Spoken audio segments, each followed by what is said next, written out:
Hello students, welcome on behalf of Dr. Santosh Academy.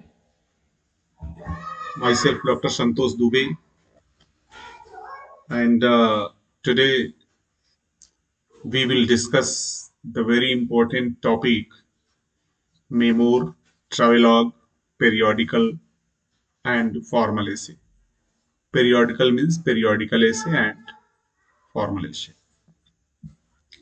बहुत ही important point है BA, MA, TGT, PGT, LT grade and English literature से संबंधित जो भी examination होते हैं सब में ये कंटेंट पूछा जाता है।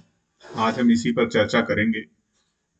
तो हम इन बिंदुओं पर चर्चा करें उसके पहले चैनल को सब्सक्राइब आप जरूर करिए, कमेंट करिए, शेयर करिए, प्रमोट करिए चैनल को। हिंदी और इंग्लिश बाइलिंगुअल चर्चा करेंगे हम लोग।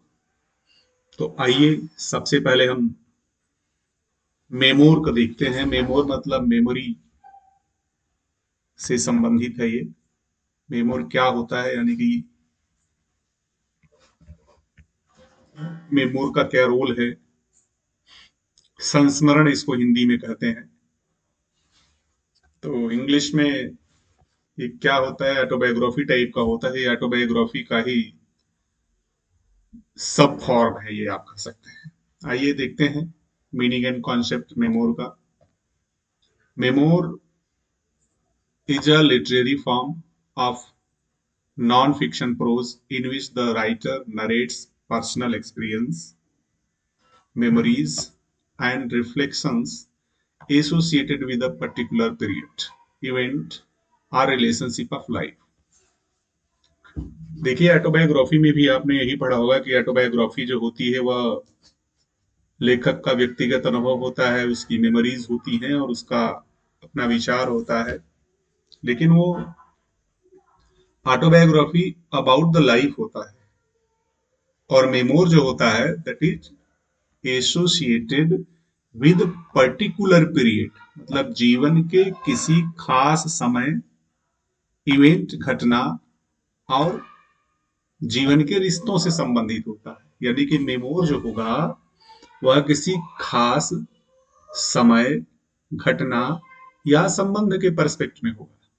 जबकि ऑटोबायोग्राफी क्या होती है, that is based on whole of the life and memoir is not about whole of the life.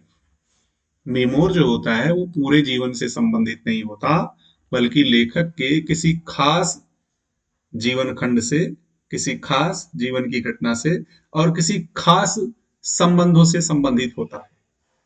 ठीक है। द टर्म, ये जो इसकी इटिमोलॉजी है, ये जो टर्म मेमोर है, मेमोर शब्द की जो उत्पत्ति है, आप देखिए MEMOIR होता है। इस शब्द की उत्पत्ति जो है, this is derives from the French word. French word एक होता है, आप यहाँ पे देखिए फ्रेंच वर्ड लिखा हुआ है, ये फ्रेंच वर्ड है। इटैलिक फॉर्म में लिखा है MEMOIRE। इसी फ्रेंच वर्ड से ये मेमोर बना हुआ, जिसका अर्थ होता है मेमोरी। इंग्लिश में इसका अर्थ होता है मेमोरी, यानी कि memoir is derived from the French word memoir. Okay, and it's meaning is memory in English. आप आइए आगे देखते हैं। Unlike a full autobiography, unlike a full autobiography that presents a chronological record of one's life, a memoir focuses on selected aspects or experiences that hold deeper meaning or emotional values। क्या line कह रही है? Line कर रही है unlike a full autobiography, एक autobiography की तरह ये नहीं होता। अनलाइक है, अनलाइक मतलब ऑटोबायोग्राफी की तरह ये नहीं होता। ठीक है। ऑटोबायोग्राफी क्या करती है? Autobiography presents a chronological record of one's life. Autobiography में लेखक अपने जीवन के पूरे रिकॉर्ड को क्रोनोलॉजिकली प्रेजेंट करता है। ठीक है। जबकि मेमोर क्या करती है? Memoir focus on selected aspects, चयनित घटनाओं को।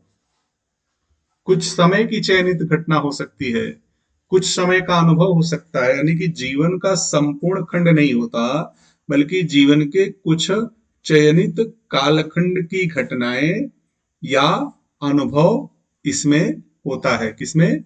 मेमोर में। इसलिए मेमोरी जो है, इसलिए मेमोरी को ऑटोबायोग्राफी का सब प्लॉट माना जाता है, सब फॉर्म माना जाता है। ऑटोबायोग्राफी यद्यपि ये लेखक के विषय में ही होता है, लेकिन संपूर्ण लाइफ के विषय में ये रिकॉर्ड नहीं होता, बल्कि this is about the specific part of the life. ठीक है, तो ये मेमोर का कॉन्सेप्ट होता है, इसको जानना आपको बहुत ही जरूरी था। आइए अब कुछ महत्वपूर्ण इसके गुण होते हैं, इसेंशियल फीचर्स मेमोर के क्या होते हैं, ये हम देखते हैं। देखिए क्या कह रहा है, पहला फीचर कह रहा है पार्शियल ऑटोबायोग्राफी। पार्शियल ऑटोबायोग्राफी का मतलब जो आत्मकथा होती है उसका एक पार्ट होता है। पार्शियल ऑटोग्राफी का मतलब covers a limited time span और स्पेसिफिक इंसिडेंट, यानी कि जीवन के किसी सीमित समय या किसी स्पेसिफिक यानी कि विशिष्ट घटना का वर्णन होता है। जीवन की संपूर्ण घटनाएं इसमें नहीं होती, या जीवन का संपूर्ण कालखंड नहीं होता, बल्कि कोई सीमित घटना या निश्चित जो है कि समय का ही इसमें उल्लेख होता है, इसलिए इसको मेमोर कहा जाता है।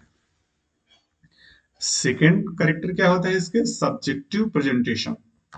सब्जेक्टिव प्रेजेंटेशन का मतलब क्या होता है कि इसमें लेखक का पर्सनल इमोशन होता है, परसेप्शन होता है एंड लेसन्स होता है, जो बात करना चाहता है। चाहे यद्यपि ये मेमोर है यानी कि संस्मरण है, तो व्यक्तिगत ही होता है। मेमोरी हो चाहे ऑटोबायोग्राफी हो, ये तो पर्सनल ही होता है। तो personal emotions, feeling, perceptions and lessons इत्यादि पर यह जो है कि फोकस करता है। ठीक है, नेक्स्ट जो पॉइंट है, हेडलाइन है इसका, जो करेक्टर है, that is the reflective tone. Reflective tone क्या है, often written in a nostalgic और इंट्रोस्पेक्टिव स्टाइल। ये नॉस्टैल्जिक और इंट्रोस्पेक्टिव स्टाइल में लिखा जाता है। नेक्स्ट है ऑथेंटिसिटी एंड ऑनेस्टी। ठीक है, रूटेड इन फैक्चुअल इवेंट्स। इसको जो है कि गलत नहीं लिखा जाता, चूंकि ये क्या होता है, यह नॉन फिक्शनल होता है। नॉन फिक्शनल मतलब काल्पनिक नहीं होता, फैक्चुअल इवेंट्स के ऊपर ये होता है, through written with artistic freedom. और इसमें आर्टिस्टिक फ्रीडम होती है, केवल कला का विशेष इसमें पुट नहीं होता, यह लेखक का अपना स्वतंत्र जो है कि स्टाइल ऑफ राइटिंग होता है। ठीक है, नेक्स्ट है नरेटिव यूनिटी। नरेटिव यूनिटी का मतलब इसमें जो थीम होता है ना, थीम जो होता है इसमें एपिसोडिक बाइंडिंग होती है। जो एपिसोड होता है, जो घटनाएं होती हैं, वह जो है कि उसमें यूनिटी होती है। ठीक है, और लास्ट में इसका जो एक महत्वपूर्ण कैरेक्टर है वो है emphasis on self discovery. Writer जो होता है ना, वो अपनी अंडरस्टैंडिंग के अकॉर्डिंग, अपने नैरेटिव के अकॉर्डिंग नई चीजों को एक्सप्लोर करता है, इसमें नई चीजों को एक्सप्लोर करके उसको स्टैब्लिश करता है। तो ये बातें आपके मेमोर में होती हैं। उसके बाद देखिए पर्पस एंड फंक्शन क्या है, टू प्रिजर्व पर्सनल और हिस्टोरिकल एक्सपीरियंस फॉर रीडर्स। ठीक है, to interpret the meaning of personal events rather than merely recounting them. Next is to breathe the individual and the collective, showing how one life mirrors larger social or historical truths. Okay? Language क्या होती है, controversial yet literary tone. Conversational है, controversial है, conversational yet literary tone. Use of imagery, flashback and dialogue to enhance emotional appeals. Reaching psychological depth and emotional realism होता है। कुछ प्रसिद्ध इसके एग्जाम्पल हैं, देखिए जैसे कॉन्फेशन है, कॉन्फेशन रूसो का है। Memoir of my life and writings Edward Gibbon का है। तो wings of fire doctor APJ Abdul Kalam का, बहुत से विद्यार्थी इसको ऑटोबायोग्राफी मान लेते हैं, लेकिन यह विंग्स ऑफ फायर जो है अब्दुल कलाम का ऑटोबायोग्राफी ना होकर के ये मेमोर के अंतर्गत आता है, क्योंकि कलाम ने अपने जीवन की कुछ निश्चित घटनाओं का इसमें उल्लेख किया है। एनी फ्रैंक का the diary of a young girl, ये भी एक मेमोर है। Dreams from my father, Barack Obama का है, बड़ा प्रसिद्ध है, dreams from my father. Barack Obama जो अमेरिका के पूर्व प्रेसिडेंट रहे हैं, इनका ये मेमोर है। ठीक है। आइए थोड़ा सा बेसिक डिफरेंस देख लेते हैं कि मेमोर और ऑटोबायोग्राफी का बेसिक डिफरेंस क्या है। देखिए जो बेसिक डिफरेंस में कवरेज है ना, कवरेज, मेमोर क्या होता है, सेलेक्टेड इवेंट्स होता है। सिलेक्टेड इवेंट्स मतलब चयनित घटनाओं का वर्णन होता है मेमोरी में, जबकि ऑटोबायोग्राफी में क्या होता है, इंटायर लाइफ स्टोरी, पूरे जीवन के, हाँ, जीवन की कहानी होती है, पूरे जीवन की, जबकि मेमोर में पूरा जीवन नहीं होता, चयनित जीवन की कहानी होती है। ठीक है। मेमोर का जो टोन होता है, टोन इंटीमेट होता है, इमोशनल होता है, जबकि ऑटोबायोग्राफी का क्या होता है, ऑब्जेक्टिव एंड फैक्चुअल होता है। ठीक है। मेमोर का जो स्ट्रक्चर है वो थीमेटिक होता है, और ऑटोबायोग्राफी का क्रोनोलॉजिकल होता है। ठीक है। मेमोर का जो फोकस है वो रिफ्लेक्शन पे होता है, और ऑटोबायोग्राफी का नरेटिव ऑफ अचीवमेंट्स पर होता है। तो ये आपका मेमोर हुआ। अगर आपको इसका नोट्स चाहिए स्टूडेंट, तो आप चैनल के डिस्क्रिप्शन में जब जाएंगे तो वहाँ पे हमारा टेलीग्राम का लिंक दिया है, टेलीग्राम से और व्हाट्सएप दोनों जगह से आपको इस नोट का पीडीएफ मिल जाएगा, फ्री ऑफ कास्ट है, कोई चार्ज नहीं है इसका। तो आप पीडीएफ ये निकाल सकते हैं वहां से, हमारे चैनल को ज्वाइन करके, यानी ग्रुप को ज्वाइन करके, जो टेलीग्राम या व्हाट्सएप है। ठीक है। इसके बाद आइए ट्रेवलॉग को हम लोग देखते हैं कि ट्रेवलॉग क्या होता है। बड़ा इजी है ट्रेवलॉग भी। Travelogue is a prose narrative that records a traveller's observation. Travelogue, travelogue का मतलब है ट्रेवल एंड डायलॉग, दो वर्ड से मिल करके बना है। ट्रेवल एंड डायलॉग का मतलब कि यात्रा का विवरण। ठीक है। इसलिए इसको यात्रा वृत्तांत भी कहते हैं, यह यात्रा वृत्तांत भी कहा जाता है। तो क्या है, prose narrative that records a traveller's observation. इसमें जो होता है, ये किसी ट्रेवलर का ऑब्जर्वेशन होता है, एक्सपीरियंस होता है, इंप्रेशन ऑफ प्लेस विजिटेड, और जिस जगह की वो यात्रा करता है उस जगह का प्रभाव रहता है। ठीक है। ये दोनों फॉर्मेट में लिखा रहता है, डिस्क्रिप्टिव एंड इंटरप्रिटेटिव, दोनों फॉर्मेट में होता है। क्या होता है, blending fact with imagination to portray the geographical, social and cultural landscape of a journey. ठीक है। यानी कि यात्रा वृत्तांत लेखक के यात्रा में किसी भौगोलिक जगह का, किसी स्थान का जो है कि पूरा विवरण होता है। ये व्याख्यात्मक विवरण हो सकता है, यह जो है कि वर्णनात्मक विवरण हो सकता है। ठीक है। अब ओरिजिन एंड बैकग्राउंड के कंटेंट में यदि हम बात करेंगे, तो जो ओरिजिन है इसकी, ओरिजिन जो है, ancient travellers like Herodotus and Marco Polo are early examples of travel narrators. यात्रा वृत्तांत में पुराना नाम अगर आप लेंगे तो Herodotus, Marco Polo goes to China आपने पढ़ा होगा। तो ये सब क्या है, ये सब ट्रेवलॉग है, यात्रा वृत्तांत है। रिनाइसेंस पीरियड में जो हम जाएंगे, ड्यूरिंग द रिनाइसा, रिनाइसा, देखिए ड्यूरिंग द रिनाइसा, रिनाइसा पीरियड में जो हम जाएंगे, जिसको विद्या जागृति काल कहा जाता है, तो इस काल में जो है कि ट्रेवलॉग लिखने की परंपरा खूब पॉपुलर हुई। इसमें एक्सप्लोरेशन एंड कोलोनाइजेशन, कोलोनाइजेशन पूरा एक्सपेंड हुआ पूरी दुनिया में। अंग्रेजों ने यात्रा करके शासन इत्यादि अपना जो है कि विस्तार किया। तो रिनाइसेंस पीरियड भी ट्रेवलॉग का बड़ा जो है कि अनुकूल समय माना जाता है। और मॉडर्न टाइम में, आज के समय में आप देखते हैं, तमाम लोग यात्रा वृत्तांत लिखते हैं, सोशल मीडिया पर भी लोगों का यात्रा वृत्तांत आता है। Travelogues blend personal insight with social commentary, often crossing boundaries of journalism, literature and philosophy. इन सब के अलावा जो है कि ट्रेवलॉज का आजकल ज्यादा महत्वपूर्ण हो गया है, क्योंकि अब यात्रा के साधन भी बहुत बढ़ गए हैं। ठीक है। तो ओरिजिन एंड बैकग्राउंड के कंसर्न में ये बातें हैं। फीचर्स की बात करते हैं तो ट्रेवलॉग फर्स्ट पर्सन नरेशन होता है। ठीक है। इसमें इमीडिएसी एंड ऑथेंटिसिटी दोनों होता है। डिस्क्रिप्टिव लैंग्वेज होती है, blending of fact and reflection होता है, कल्चरल वाइब्रेशन होता है, observation, element of adventure and discovery होती है, एंड मॉरल और फिलोसॉफिकल अंडरटोन होता है। ठीक है। टाइप्स की जहां तक बात करेंगे तो तीन चार बातें हम पढ़ेंगे।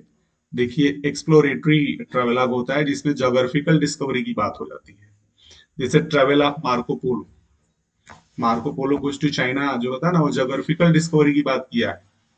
ट्रेवलॉग में उसने जोग्राफिकल डिस्कवरी यानी जोग्राफिकल खोज, भौगोलिक खोजों का उसने वर्णन किया है। ठीक है, तो एक्सप्लोरेटरी है, एक्सप्लोरेटरी का मतलब खोजपूर्ण यात्रा वृत्तांत। तो इसका बेहतर एग्जाम्पल ट्रेवल्स ऑफ मार्को पोलो है। कल्चरल ट्रेवलॉग की बात करेंगे तो study of people and customs, मतलब कि समाज और परंपराएं इत्यादि का अध्ययन जिन ट्रेवलॉग में है वो कल्चर के अंतर्गत आ जाता है। जैसे a passage of India, a passage to India, E M Forster ने लिखा है। ईएम फॉस्टर ने अ पैसेज टू इंडिया लिखा है। ये जो है कि इंडिया की कल्चर और इंडिया के समाज के कंसर्न में इन्होंने लिखा है, तो इसलिए इसको कल्चरल ट्रेवलॉग माना जाता है। फिलोसॉफिकल एंड रिफ्लेक्टिव ट्रेवलॉग है।